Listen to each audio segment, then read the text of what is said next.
I can already tell you from experience that a lot of males do not like having a female in charge of them. A lot of males in the Combat Arms MOSs look at us like we're the weaker sex, and we cannot perform to their standard. Women cannot perform on the same level as men in combat. If they could, the fitness standards would be the same across the board, with no gender bias. Let's hear what Wes Clark Jr. from the liberal talk show The Young Turks has to say. Is there some psychological component that we still have left over, because we're fairly recent to this integration, that the men in a unit feel compelled to help the women in a unit? No, I mean, they wouldn't have been able to finish it. So then it sounds like, though, then it could largely be solved by increasing the standards.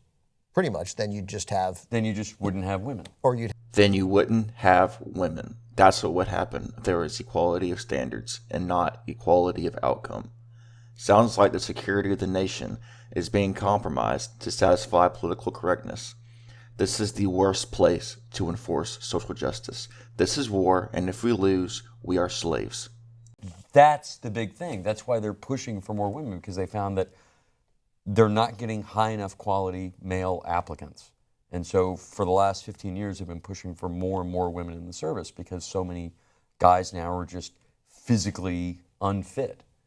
The argument here implies that the Marine Corps is looking to women because there aren't enough good men, not because women actually add value or meet the same standard. That's like saying, well, there's not enough men to fill the body count requirement, so I guess we'll just settle for second-rate women to fill the number requirement.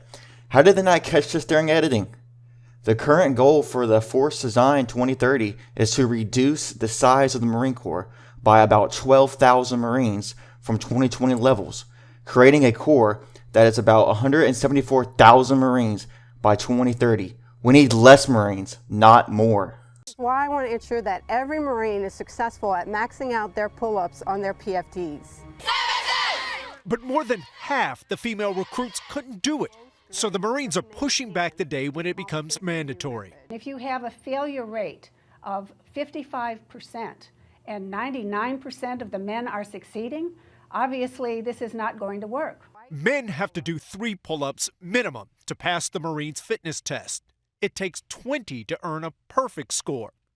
Women had to meet the same minimum, but only need 8 pull-ups to score perfect. Because so few passed, the Marines will let them choose to hang on the bar for 15 seconds and pass without doing any pull-ups. The male score is now 23, not 20. Maybe to compensate for the Corps being weaker with all the females that only need to hang on the bar for 15 seconds to get a pass. But if too many women fail, the standard can always be lowered again, as long as we raise the male standard again to compensate, of course. We talked with some current Marines and some former Marines who say, okay, these jobs are now open to women, and that somewhere down the road there's going to be some pressure brought to bear on the Corps to lower those standards, to guarantee that more women get into these jobs. Is that going to happen? Not on my watch. I've heard the Secretary of Defense, the Secretary of the Navy say, we're not going to lower the standard. We've established the standards. They know what the standards are. If any standard we set was causing a high attrition or high injury rate of anybody, then there's probably something you want to look at, but right now that's not the case. He says the Corps will not lower the standards, but if you lower them much more, then graduating 6th grade gym class will become more impressive. At the end, he says if injuries occur often or there is a high failure rate, they will consider lowering them. They don't even have to perform 1 rep. Women also get injured more often than men at boot camp, and they drop out at double the rate of men. There's the criteria to lower the standard yet again. But why do women underperform? Is it a patriarchal oppression that makes them slower? No, it's sexual dimorphism, meaning distinct difference in size or appearance between the sexes of an animal, in addition to the difference between the sexual organs themselves. In a study published in the National Library of Medicine, men had significantly more skeletal muscle in comparison to women in both absolute terms and relative to body mass. On average, skeletal muscle in men is 36% greater than in women. If the physical standards for women in the Corps match this ratio, the women would need to perform about 16 pull-ups. That's not even the case. But again, my argument is for an egalitarian fitness standard. How quickly you move directly translates to their survivability. Combat veteran Sergeant Cody Morris oversees basic warrior training at Parris Island. He says equal standards are crucial, but he worries they won't last. He echoed a concern we heard from many, that if enough women don't pass these standards, they will be lowered. I guarantee the transition and then being able to mesh together would be a lot easier if we knew that, oh, you completed a 20-mile hike with this much weight in this much time, so did I. That's what matters most to the people that I know.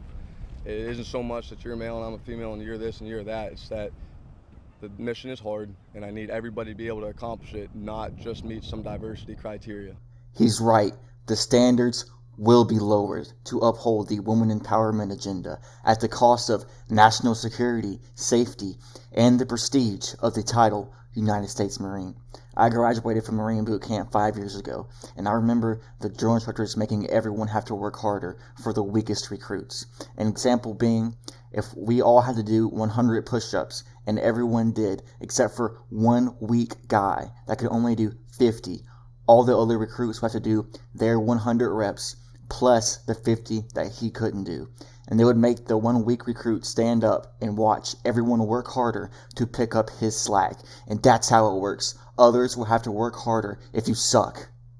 Data from the Department of Defense suggests that women in the military are more likely to be sexually assaulted by a fellow soldier than they are to be killed in combat. This problem would be solved if women were not there in the first place. Come on, man. Do it for the women. What if we could stop just one rape? Would it not be worth it? Not to mention the millions of dollars from the defense budget and the hundreds of thousands of man-hours that go into watching these sexual assault videos as if they do anything, as if rapists didn't know raping was bad and a multi-million-dollar video was all that was needed to stop them from the crime. And not to mention it would stop women from using their bodies to get to the top, like Vice President Kamala Harris. Top, she had several appointments given to her with an older gentleman she was sleeping with, who was 60 at the time, and she was 29. He's from 2019. And the San Francisco mayor at the time, Willie Brown, addressed his past relationship with Senator Kamala Harris in a letter to a paper, San Francisco Chronicle, acknowledging giving her appointments. So this is a plural. We're not talking about an appointment. We're talking about more than one that furthered her career. Yes, we dated. It was more than 20 years ago, wrote Brown, who said he had been peppered with calls. Okay, blah, blah, blah. Harris did not respond at the time. Brown was married at the time he and Harris dated.